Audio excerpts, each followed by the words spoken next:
discussion today will be more focused on the season and specifically on Sukkot.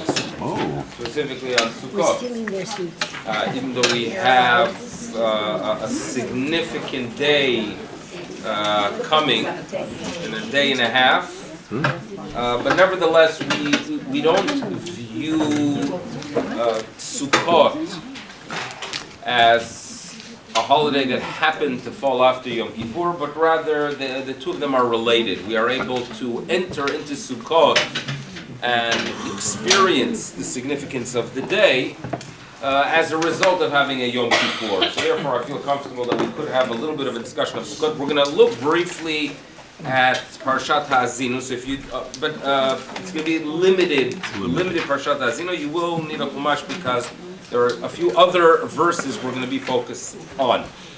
Now, in the past we talked a little bit about the uniqueness of Haazinu being that it is a shir. Now, first of all, I'd like to thank our sponsors. So I would like to thank Susan. Susan there? Susan Jerkowitz. Thank you for sponsoring today's class. It is Lilu Nishma, Susan's father, Yosef ben Shmuel, whose yahrzeit was on the 5th of Tishrei, this past Friday. So we thank you for the, we'll call it enhanced kibbur, enhanced presence of food. So the neshama should have an aliyah from the words of Torah. Back to page 1100. We talked in the past about Haazinu and its unique structure. Remember about that discussion, that it's structured like what we call a shira, a song. And the format is unique because it's in two columns. Remember we talked about that? This is not the only situation in the Torah where you have a layout that is not the common layout. Because, for example, we have Az Yashir, which is also a shira, and it also has a unique layout. Now, the layout here is what the rabbis calls brick upon brick. Remember that discussion? Levena al gabe levena. And in general, when you have, in other words, if you would look at Az Yashir, you would notice that the layout is such that it is, there's a word, another word, and another word. You move on to the next line. So under the blank of the previous line, you're going to have a word. And under the word of the previous line, you're going to have a blank, which is called Levena al gabe ariach, which is basically an empty spot, but then a brick, which, from my understanding in construction, is the smart way to build a wall. Because if you place a brick upon a brick upon a brick, and you have one push, you have nothing, right? And this weaker standard of placement, which we find here, appears also in the book of Yehoshua, when it talks about the 31 kings that were present in the land of Israel. Israel was a very popular location, and it seems to be that throughout the region they had small, we could call it little embassies, right? Like even today they have an area, Migrash Harusim. You don't want to be taken there, right? Because it's a police, or I don't know if it still is, but it was a police station there. So different nations had locations in the land of Israel, and there were 31 of them. When Yehoshua and the nation of Israel leads them out and they fall, so the text, wanting to indicate their weak status in Eretz Yisrael, places their names as Levena al gabe Levena, in the structure that symbolizes weakness.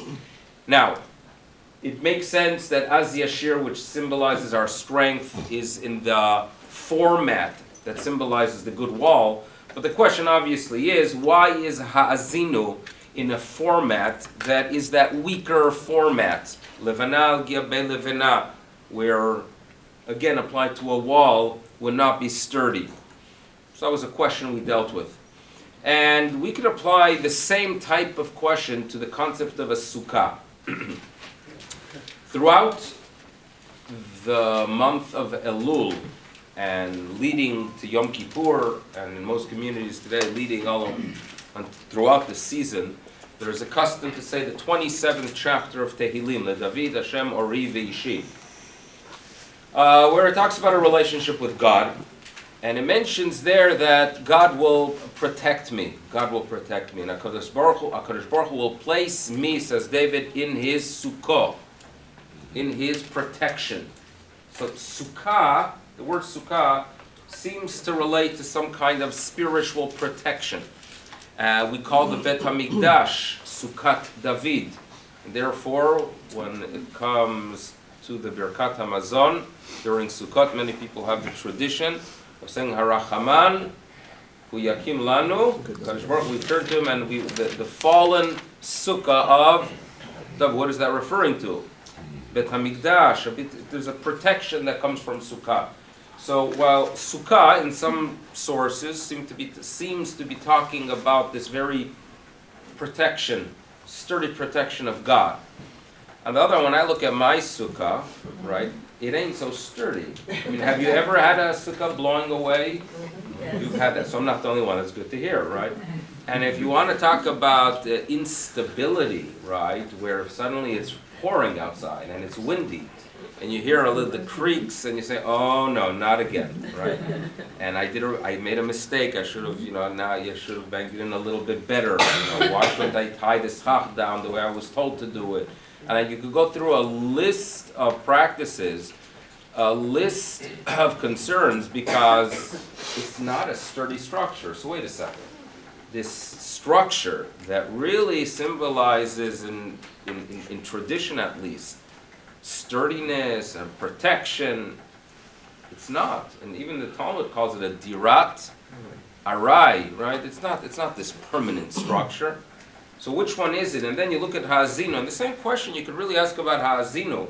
It's the song about the journey of the people of Israel, right?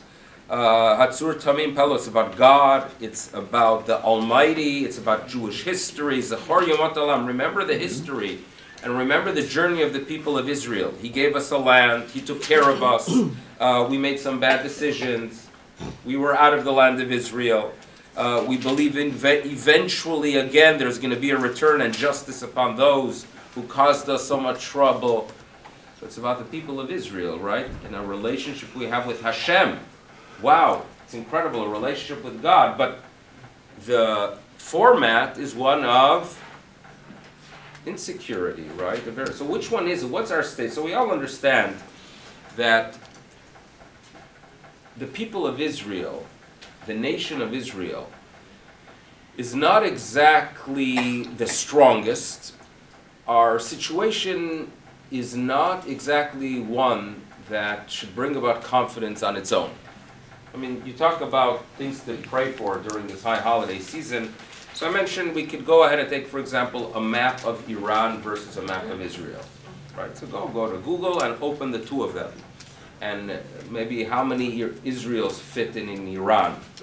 And these are concerns that are very, very significant. It's not the nicest neighborhood there, right? If you think about the distance, right, between ourselves and downtown Toronto, right, is further than the Golan to Damascus, right, more or less. In other words, we're talking about, we're talking about a real significant concerns, right, about the state of the people of Israel. You think even, we have this feeling of false security you have in North America, the feeling of false security, and I say that because, unfortunately, you talk about anti-Semitism. I'm not going to compare it to the madness of the 1930s or early 1940s, but at the same time, we are not exactly this nation that on our own should feel confident. On our own, we are like Ariach al gabe Ariach, Levena al gabe Levena. We're not very sturdy, we're not very secure. On our own, we are that sukkah that every single morning you wake up and you look out to wonder if it is still standing. On the other hand, when we do what we're supposed to do and feel an attachment not just to ourselves, but to something much greater, right? To the purpose we are serving, to the Creator, that we're here to make a difference, that we have purpose in existence, and that purpose is achieved with the relationship to a higher being that is achieved through our tradition, that gives us security, because there is a guarantee that whatever we symbolize and whatever we teach and whatever we are about will remain for eternity. There is a guarantee, right? There's a guarantee not to individuals, but as a nation, to the nation as a whole. And if we somehow plug into it, that should bring us security. So Haazinu is a song, not on its own, but due to the fact that it's about a relationship. And Sukkah, the Sukkah, is the same idea as well. So obviously there is a relationship between what you will be thinking of in Parshas Haazinu and the journey of the Sukkot. So it's an opportunity to analyze a little bit on the holiday of Sukkot, but we have to start with Psukim in Parshat Vayishlach. So we're going to turn back to page 178, and this is where we begin our journey, okay? Yeah, 178. What does page 178 have to do with Sukkot? Yeah? First one gets free something, I don't know, a free chocolate patty. So where on page 178 do we find a sukkah? Last line. Last line, excellent. So what's happening on page 178 is that Yaakov Avinu finally returns to the land of Israel, and he's very, very nervous. This is not a good time for him, because he has to face his brother after many years, 20 years of being away, and not having to address the issue of those blessings that he took. He's confronted by him. Not an easy time for him, but somehow the brother welcomes him, accepts him, and then the brother, on page 178 in the on verse, towards the bottom, verse 16, what happens? Esav, after threatening him, and after planning an attack with the whole army, and after carrying a grudge for 20 years, what happens? Esav makes his way to Seirah.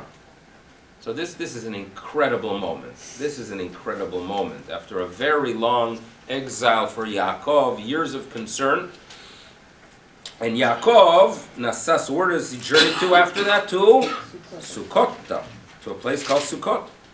And what does he build there? He makes Sukkot, he makes these shelters.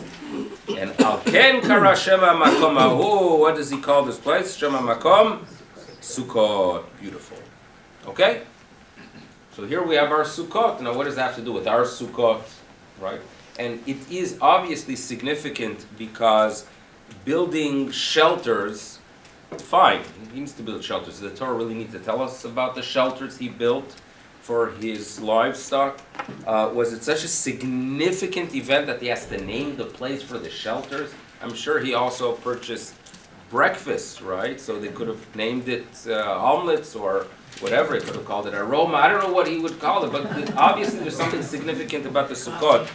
It is significant enough that it's significant enough that it's mentioned. How many times do you find in the verse Sukkah making an appearance? 3 times. So there must be some significance here.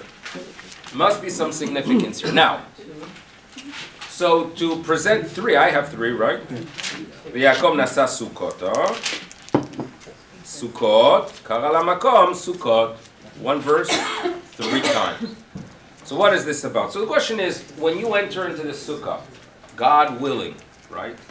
In a week, less than a week, right? 6 days left to Sukkot. And you enter the first night, so authorities mention that to fulfill that mitzvah of eating in the Sukkah, it is actually required that you should be mindful of what the mitzvah is about. Okay, be mindful of what the mitzvah was about. Now, it is a little bit more challenging than other mitzvot. In other words, when it comes to Pesach, you eat matzah. You understand our ancestors left. They were in a rush. They ate this bread that did not rise. But when it comes to Sukkot, what are you supposed to commemorate? So here we have a major dispute in the Talmud. And this is practical because you're supposed to be thinking of why I am eating in this hut. So opinion number 1 is the opinion of Rabbi Eliezer. Rabbi Eliezer tells us, you know what you are commemorating? As you enter into the structure, you are commemorating the fact that when our ancestors left Egypt and entered into the wilderness, they were protected by ananei kavod, these clouds of glory.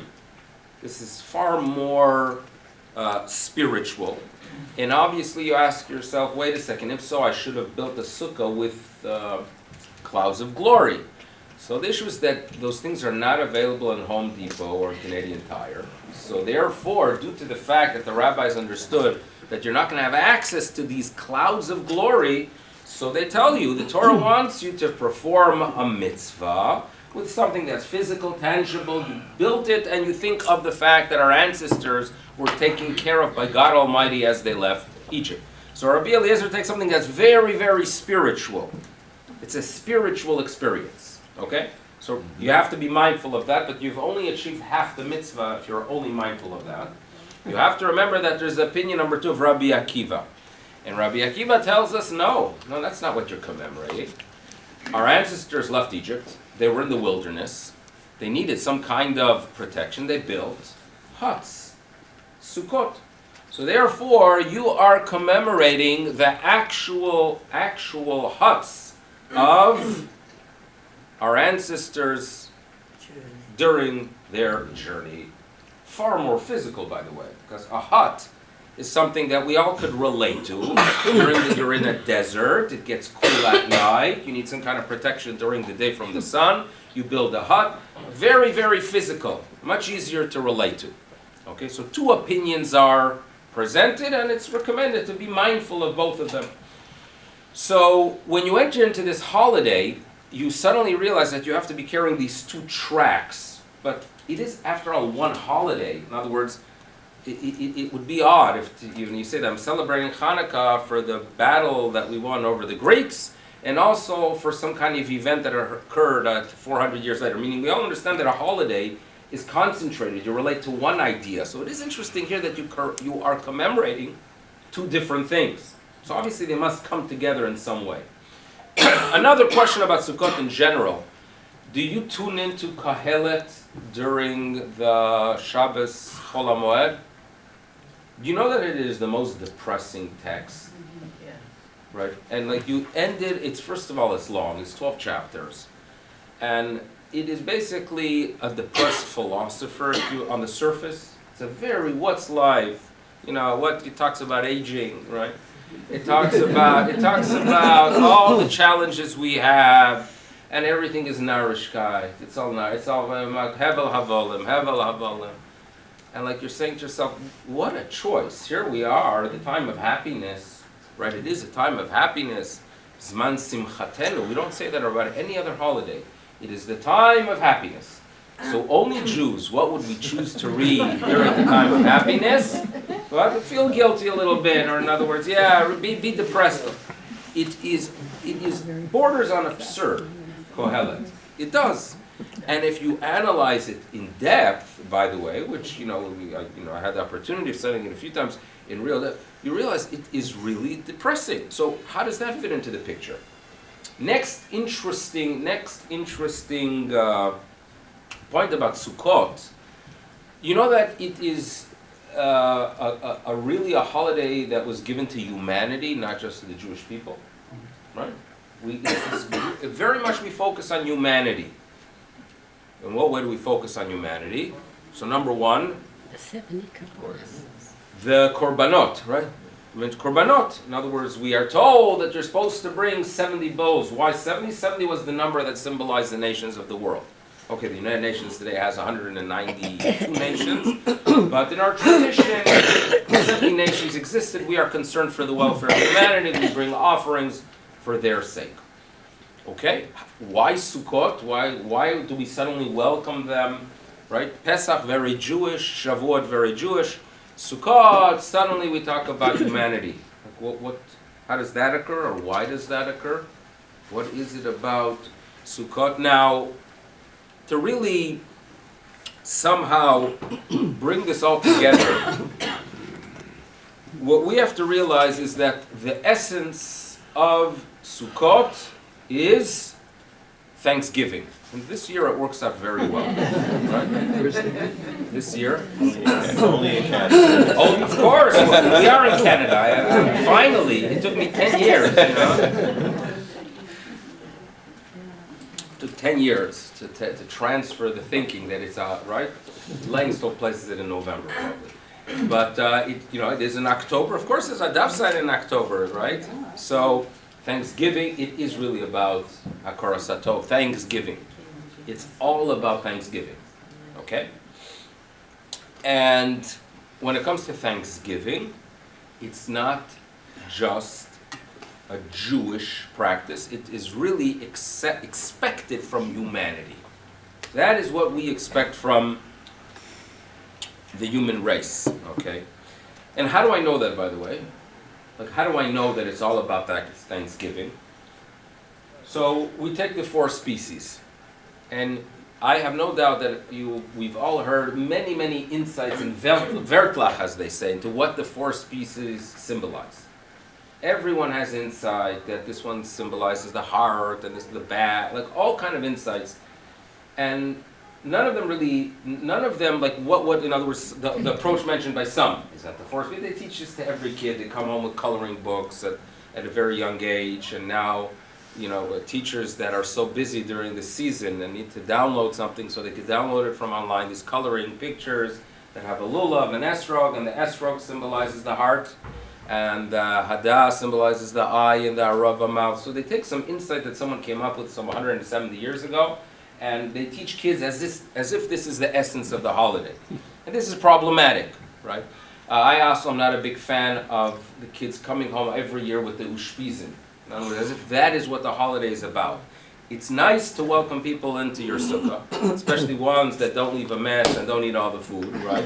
So it's always nice to welcome these people, and if you focus on what they symbolize, and that the first night you talk about Chesed of Avram, and the second night you talk about Yitzchak and devotion to God, if you could talk about them, why not? It's a great thing, but it's not the essence of the holiday. We're trying to get to the core here. So to get to the core of the holiday, and to understand what are the 4 species, I work with what Maimonides tells us, the Rambam. The Rambam tells us that to appreciate this holiday, you have to re-experience what our ancestors went through when they entered into the land of Israel. And they saw vegetation, they saw nature, they saw growth, right? And they appreciated it. They really, really felt an appreciation after years of hearing rumors that there are green things that grow in some places, right? That there are magnificent plants, that there are beautiful willow trees that grow by a stream, right? That there are fruits that smell, and the words Eretz Yisrael provided for them this connection to nature, and therefore, writes Maimonides, we take these species because we want to re-experience the appreciation our ancestors had after the years in the wilderness. Hakarat Hatov, Thanksgiving. This is what Maimonides tells us. Okay? So with an understanding that it's all about Thanksgiving, right, we can look at everything else about this holiday. It's all about saying, thank you, Ribono Shel Olam. Thank you, right? And as Jews, we are told we're supposed to be a light upon the nations. What does it mean to be a light upon the nations? To guide them, to express concepts to them. Sukkot, they came to Yerushalayim, and by the way, the Naftali Tzvi Yehuda Berlin, the head of the Volozhin Yeshiva of the 19th century, tells us that you should know that Kohelet, in his words, Haya Shlomo Magid Kohelet Bechol HaMoed Sukkot Lifnei Chachmei Umot HaOlam. I'm going to translate. That you should know, Shlomo, King Shlomo, would share the messages of Kohelet when the nations of the world would come to Jerusalem, the nations of the region, and that is how he inspired them. Now, the goal was not to get them depressed, but rather, the rabbis tell us that there's two key words that make their appearance in Kohelet over and over again. And with those 2 key words, you really understand what's going on. The 2 key words are Tachat Hashemesh. Everything is Narishkeit, Tachat Hashemesh.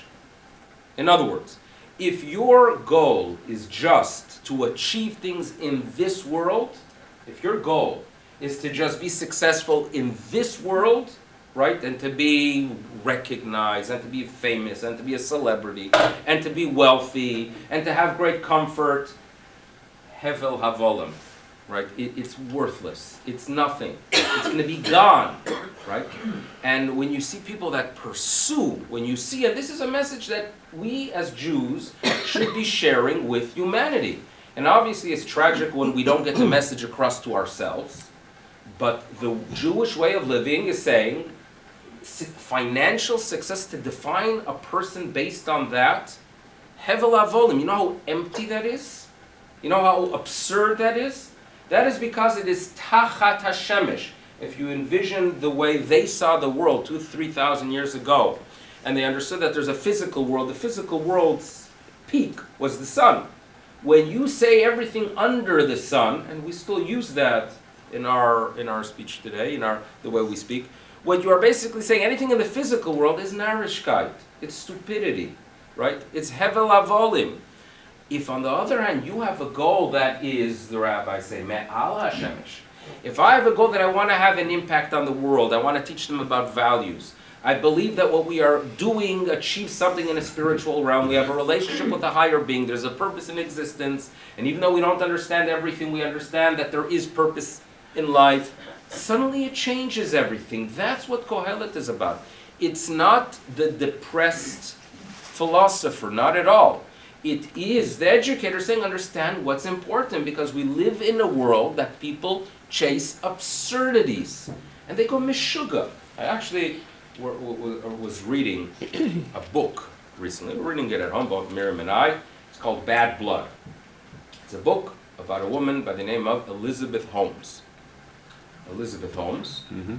And did you read it? Anyone read about it? Interesting. It's a fascinating book. There's this woman, Silicon Valley, opened a company, made a company called Theranos, and developed a system of extracting one drop of blood, and with one drop of blood could do a whole series of tests, and she was going to revolutionize and change all of medicine. And all the chachomim were on, I hope no one invests, am I running into trouble with anyone here with Theranos?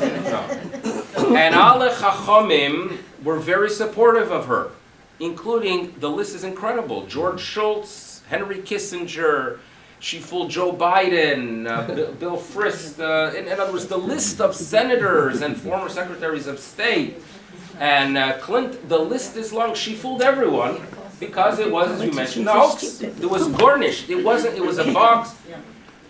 And you read the book, and then when there were workers within the company that tried to alert, the heads of the company that this is not working, oh, you're not a team player, you're out. And then when they would want to go ahead and talk to the media about, the fact, they got the top lawyers, the biggest chayas, right? The biggest chayas, in other words, lawyers, right? I had a conversation with Abigail about it. I said to her that not all lawyers are terrible, right? And I have to make it clear to Abigail that not all of them are terrible, because one of her older brothers is considering going to law school. So we have to start, even though she reads a lot, we have to explain to her that it's not everyone. Stop, Aaron will be, if indeed he becomes a lawyer, he's going to be a very nice and good and fine, and he's not going to be Be'ezras Hashem, a chayara lawyer, right? But the emptiness of this pursuing, her goal was to be like Steve Jobs. It's really an incredible, if you want to study how scary, right, human existence could be when you don't have a principle, when you don't have values, and you seek values, and you are determined to reach those values or whatever you created as values, they need a Koheles. Boy, is Koheles an incredible text. That's what you are pursuing. And the list is long. In other words, people, I lived in Buffalo, right? Do you know I had to deal with depressed people because the Buffalo Bills lost almost every single Sunday in those years? Right? Isn't Koheles a good text? Hevel havolim. Is that what's important? And when we deal with the challenges of life, right? Financial loss, right? I hope I'm not the only one that once upon a time invested in something that didn't work out, right? I'm not the only. So Koheles is the best text to tell you, you know what? It's hevel avolim. It's a bunch of nonsense. It's not. That's not what's important. It's tachas hashemesh, right? That is the message of Koheles, and that's the message that we as Jews want to teach the world. So what is our existence about when they come for that message? Appreciate the higher being. Appreciate what you have, right? Be thankful to the higher being. Recognize that it is from him. That is the essence of Sukkot, okay? Now, with that, we all know that we are creatures that have the spiritual and physical within ourselves. We all have that, right? We are all beings. We're physical beings, right? We enjoy a good meal, right? We enjoy seeing the incredible foliage that you're going to experience over the next 2-3 weeks. But we're also spiritual, and we, thank God, are in tune with that spirituality. We recognize that we have responsibilities, we have an understanding that there are values, and our hakarat hatov, our really this obligation that we have to be appreciative. We have to be appreciative for the physical and for the spiritual. And therefore comes Rabbi Akiva. And Rabbi Akiva tells us, welcome to the holiday of Jewish Thanksgiving. What am I supposed to be grateful for, Rabbi Akiva? Rabbi Akiva says, well, you have to envision what our ancestors had in Egypt, right? No security. They felt like they were controlled by others. And they merited the Exodus. And they come into the wilderness. And you know what symbolized their appreciation for the gift of nature, of life, of existence, protection? The Sukkah. So therefore, commemorate on Sukkot, mamash, actual Sukkot. So Rabbi Akiva focuses very much on the physical. Comes Rabbi Eliezer and he says, no, that's not really what you should be focusing on. What you should be focusing on is the fact that these are ananei kavod. It's a relationship with God. And Rabbi Eliezer will tell you the following. You should know that our ancestors really left, yes, they did leave Egypt. And they had an awesome experience at Har Sinai, right, with Matan Torah. But then things went wrong, right? The sin of the golden calf.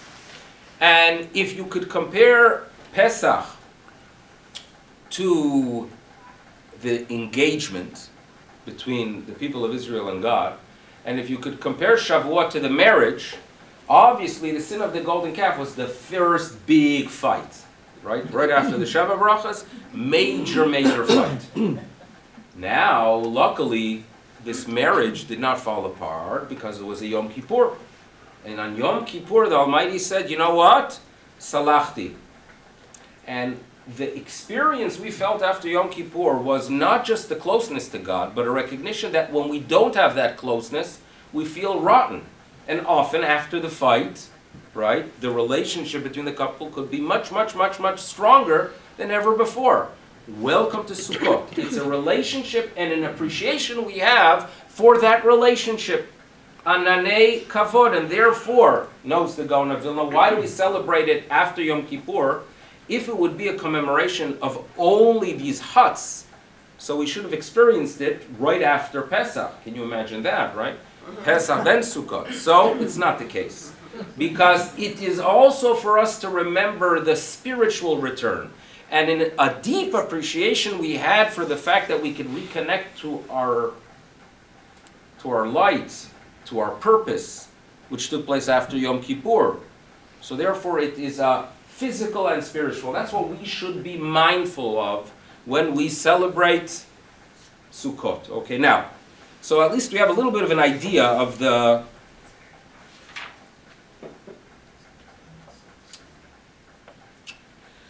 So, have you ever been in a situation, I've experienced this, the following, that you're in Toronto in the winter,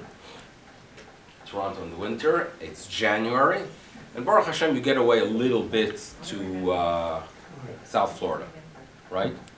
If there would be like a way of monitoring the amount of times we say Florida, right? We say it very little from like April till November, and then anyone in Toronto, right, from November to March, is either in Florida, or thinking of Florida, or talking about Florida. Is that a correct statement? No.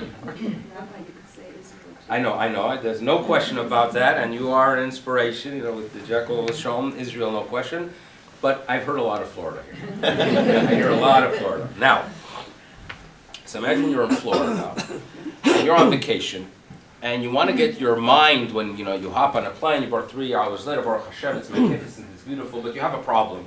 Because you're returning in a few days, and the person you hire to clear the snow, you meet him in Florida.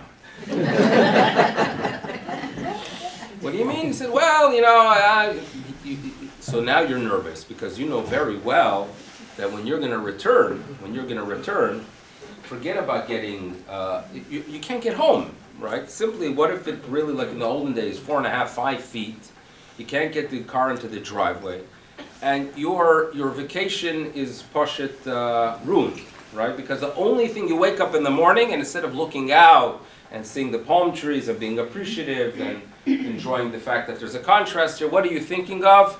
My driveway, right? That's the only thing you're thinking about.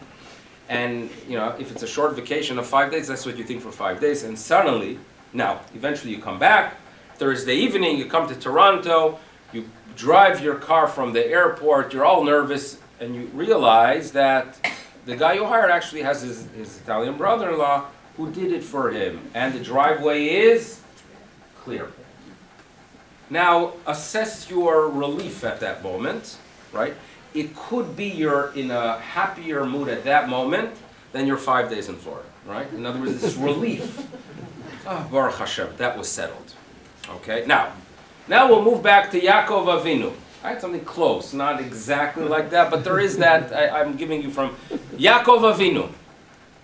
He is spending 20 years away from home, and he was a very busy man, Yaakov Avinu, dealing with a father-in-law, a couple of wives, children that showed up, issues with the father-in-law, issue with the wives, issues with the children, very, very busy individual. But in his mind, he knows, one day I'm returning to the land of Israel. A Jew belongs in the land of Israel. But he also knows that I'm going to have some problems there. Like sometimes you interact with Israelis, and they've been away for decades, and they love Israel, they talk about Israel, everything is Israel, but you ask them, why don't you go back? He says, I have an issue, because when I was 19, I left and I didn't settle it with the army. And they're going to be after me. So even though I'm now 64, and odds are they don't really need me, right, the way I look to protect the state, but it's a concern I have, so I'm just trying to avoid it. Returning to Israel is a concern at times. And for Yaakov Avinu, there is concern. He feared, he always was mindful of it. And even though it's only expressed in Parshat Vayishlach, reality is it's often cup, right? It's on his head for the whole period of time. Until suddenly, back to page 178, right? What happens? What is that moment of coming up to his driveway and realizing, Baruch Hashem, things are indeed settled. Vayashav bayom hahu, verse 16, Esau makes his way back towards Seir. Esau is gone. Esau left Israel. And here is this relief, right? Hakaras Atov he has, that what? That he's grateful for his existence. He's grateful for the fact that his what he had. In other words, think about his personal state when he went and made his way to Aram. He had nothing. And he came back with a tremendous amount of livestock. He's very, very grateful for what he has. But there's a concern. And when that evaporates, when that's gone, he has deep appreciation for the fact, Yaakov nasa Sukkot, he himself as a person, and this is not just a physical return, it's a spiritual return. He experienced Sukkot. And when it comes to the livestock, the fact that he was able to go ahead and have so much, and how he can actually appreciate what he has. What does he build for them? We are told also Sukkot. And the place is called Sukkot. This is when Sukkot is introduced. because it is an experience of gratitude, and we are able to experience it. And the holiday is all about being thankful for the physical things we have. Our ancestors, by the way, if an agricultural society, what they would do is they would harvest throughout the summer and leave the grain out in the fields. It doesn't rain in the Middle East. In Israel, it doesn't rain throughout the summer. So grain, if you place it, your moist grain, in a storage house, you're going to have a lot of mold, right? And it's not going to be edible. If you leave your grain out in the field, throughout the summer, it's dry, and then you could preserve it for an extended period of time. So therefore, the moment they recognized and they realized how much they have was during the season of the ingathering, Sukkot. So therefore, the Jew is told, when you bring things into your storage houses and realize that there's an abundance here, and you could go ahead and take bushels of it and take it into the marketplace and sell it and feel wealthy, remember Sukkot, remember there's a higher being. Be grateful for what you have.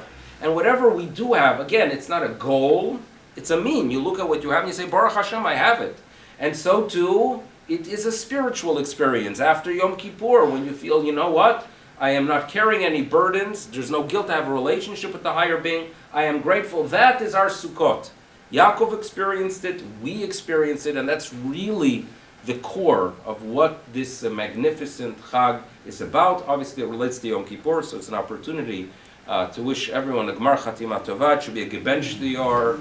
It should be a year of good news, of Gesund and Nachas, and only good things. And as a result of a successful Yom Kippur, may we experience a wonderful Zman Simchatenu, a wonderful Sukkot, with a lot of appreciation for all the wonderful things we have. Thank you again, our sponsor, Shom Shav and Aliyah, and Gmar Chatima Tova.